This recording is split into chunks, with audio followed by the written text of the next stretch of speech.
এখন আমরা top line of the quarter অর্থাৎ কোয়ার্টারের টপ লাইন ড্রয়িং করব। সেজন্য এফ পয়েন্ট থেকে 5 mm দূরে একটা পয়েন্ট নিব। 5 mm দূরে একটা পয়েন্ট, এই পয়েন্টটাকে আমরা একটা নাম দেব, এটা হচ্ছে কে পয়েন্ট। কে পয়েন্ট। এখন জে থেকে এইচ পর্যন্ত, জে থেকে এইচ পর্যন্ত একটা লাইন ড্র করব। যে লাইনটা মিডিল লাইন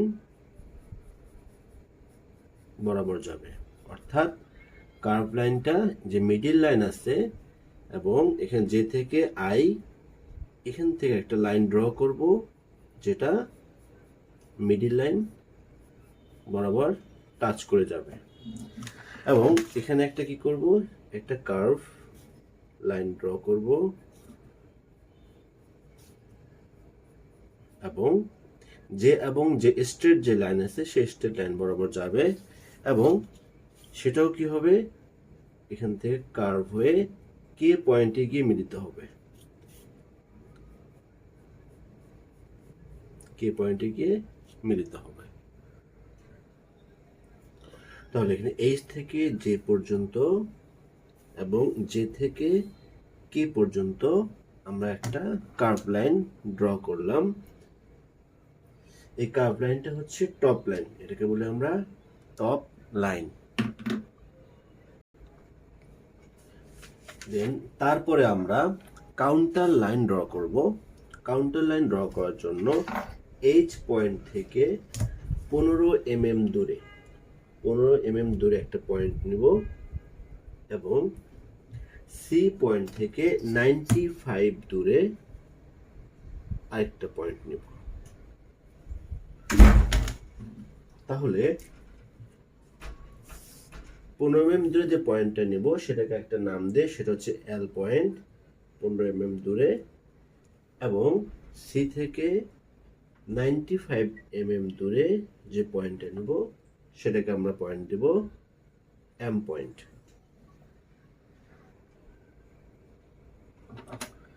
এখন এল এবং এম পয়েন্টে একটা কার্ভ লাইন আমরা ড্রয়িং করব, যে কার্ভ লাইনটা হিল কাউন্টার নামে পরিচিত। এখানে এল থেকে এম পর্যন্ত একটা কার্ভ লাইন আমরা ড্রয়িং করলাম। তো এই যে এই পার্টটা হচ্ছে হিল কাউন্টার পার্ট, এটা হচ্ছে কোয়ার্টারের পার্ট। বাট কোয়ার্টারের পার্টটা এখনো শেষ হয়নি, এখানে আরেকটু কাজ করতে হবে, যেটা সেটা হচ্ছে এম পয়েন্ট থেকে আমরা সামনে 12 mm দূরে একটা পয়েন্ট নিব। এম পয়েন্ট থেকে 12 mm সামনে একটা পয়েন্ট নিব, যেটাকে আমরা নাম দিলাম পয়েন্ট এন।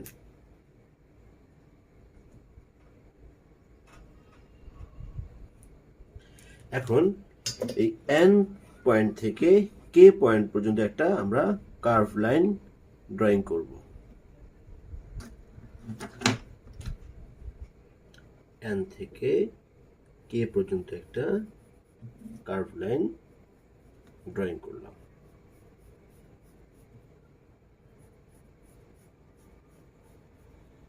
তাহলে এখানে দেখুন এখন ভিজিবল হয়ে গেল, এটা হচ্ছে কাউন্টার পার্ট, এটা হচ্ছে কোয়ার্টার পার্ট এবং সামনেটা হচ্ছে ভ্যাম পার্ট।